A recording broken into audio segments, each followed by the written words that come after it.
The Harry Potter story is not short of death. As a matter of fact, it is one of the main themes of the series. Harry experiences so much death as he grows in the series, especially from the Goblet of Fire onwards, that it almost becomes a normal outcome of the situations he finds himself in. We've seen so many tragic deaths occur that it really took its toll on Harry, like when he lost his godfather Sirius Black right before his eyes, and Albus Dumbledore dying a year later at the hands of Snape, who Harry thought had betrayed him and everyone else involved with actually stopping Voldemort. It wasn't a good time for Harry. Then it kind of makes you think, Harry Potter is full of death. It's actually complete misery.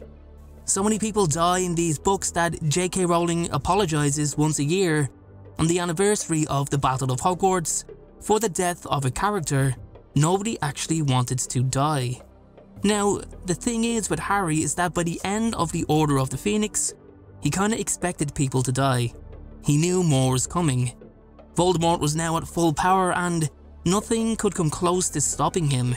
He knew that killing those closest to Harry would chip away at him and break him down. So Harry knew he had to do whatever he could to destroy the Dark Lord, and as quickly as he could too. So the death toll just keeps rising. Cedric, Sirius, Dumbledore, Fred, Dobby, Lupin, Tonks, and so on. Each of them taking a piece of Harry with them. Now, the Battle of Hogwarts itself as a whole had a massive impact on Harry. There's actually a pretty awesome fan film made about the recoil of the Battle of Hogwarts and how it affected each of the main characters of the books. It's a pretty good watch. I'll leave the link in the comment section below. Anyway, there was one death that Harry wasn't expecting to occur, and he also wasn't expecting the impact of that death either. So let's take a look at the quote that gives us the details. Then, Neville nearly walked into him. He was one half of a pair that was carrying a body in from the grounds. Harry glanced down and felt another dull blow to his stomach. Colin Creevey, though underage, must have sneaked back just as Malfoy, Crabbe and Goyle had done. He was tiny in death. Colin Creevey was one of Harry's biggest supporters. He was fascinated with Harry's story and couldn't believe that Harry even gave him the time of day to speak to him. He was one of those younger students who just liked to follow Harry around, asking countless questions before Harry could even answer the first one. Colin was that kind of character that was a hero worshipper. He was even a fan of Gilderoy Lockhart for a time, so it kinda gives you an insight to his personality. In saying that though, Colin was harmless and had a good heart at depth. You can't exactly imagine him even getting angry at anything. He was a Muggle-born, and when Voldemort and his Death Eaters took over the Ministry, it gave them total control over Hogwarts, which meant all Muggle-borns were expelled from the school for stealing magic, and that included Colin. I'm surprised he was actually allowed to leave the school unharmed. This was most likely just before Voldemort's plans for a Muggle-born concentration camp was being established. Despite his small stature, and you could say limited wizarding capabilities, Colin was still brave. He still wanted to help.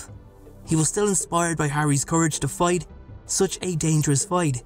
During the Battle of Hogwarts, many students returned to fight the Death Eaters, but there were also many who were too young to have their lives put at risk.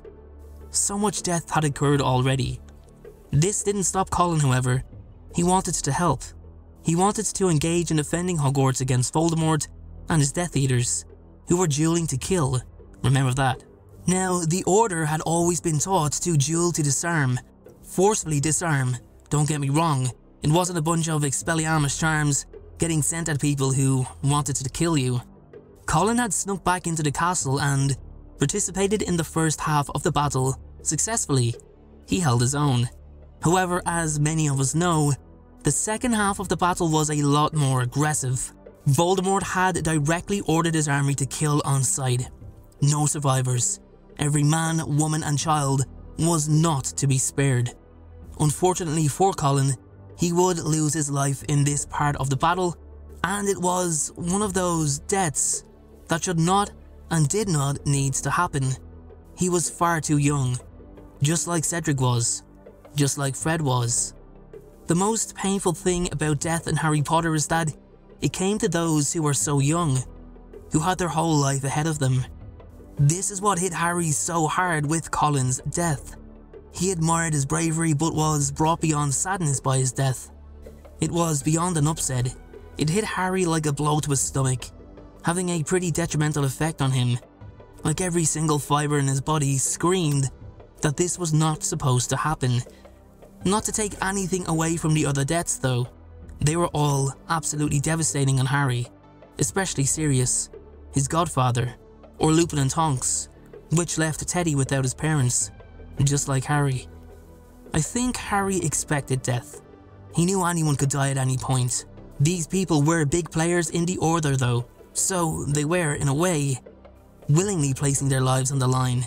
Even Hermione and Ron, or Ginny, and even Molly Weasley herself, Harry knew the risk that hung over them, which made him incredibly uneasy because there wasn't a day where he wasn't expecting to hear of one of their deaths.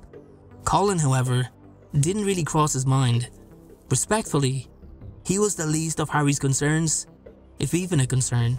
So when he sees Neville helping to carry Colin's body into the Great Hall, it was an even bigger eye-opener for Harry than ever before, because he realised that this war was a whole lot bigger than just the Order of the Phoenix versus the Death Eaters.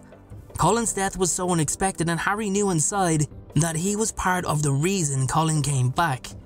As I said earlier, he hero worshipped him, and he wanted to follow the example Harry was setting, and also the example that others were setting too. He threw himself into the battle, despite Professor McGonagall stoutly against him even being on the school grounds originally. He was far too innocent to die, and what's worse is, we don't actually know how Colin was killed. It most likely appears to be the Killing Curse, something he'd be an easy target for, and wouldn't be able to defend himself against, let alone even cast the spell to begin with. I don't believe Colin had the aggression needed to be super successful in battle. He just wanted to be part of it, to say that he helped and fought alongside Harry Potter. Even so, he still showed up. He still fought, and he died valiantly. He added a heavy link to the chain that Harry carried around his conscience over the deaths of so many people during the entirety of the war.